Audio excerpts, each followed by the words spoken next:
Radio పెట్టద్దని చెప్పానా? Current పోతే radio ఎలా పనిచేద్దండి? అవును కదా, మరి పాట ఎక్కడి నుంచి వస్తుంది బావా? పాట లేదు, ఏమి లేదు, అంతా నీ భ్రమరా బావా. అవునా, భ్రమా?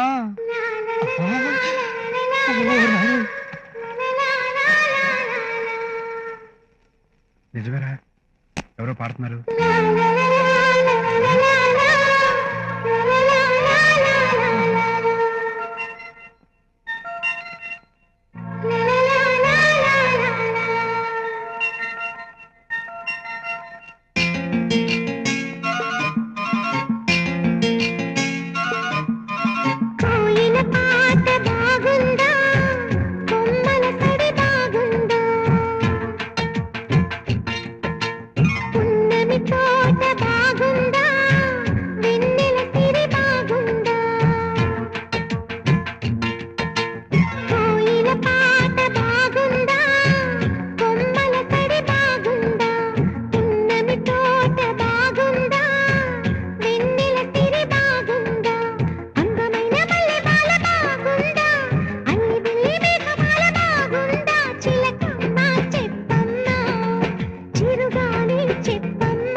కోయిల పాట బాగుంది, కొమ్మల సడి బాగుంది, పున్నమి తోట బాగుంది, వెన్నెల సిరి బాగుంది, అందమైన మల్లెబాల బాగుంది, అల్లి బిల్లి మేఘమాల బాగుంది, చిలకమ్మ బాగుంది, చిరుగాలి బాగుంది. కోయిల పాట బాగుంది, కొమ్మల సడి బాగుంది, పున్నమి తోట బాగుంది, వెన్నెల సిరి బాగుంది.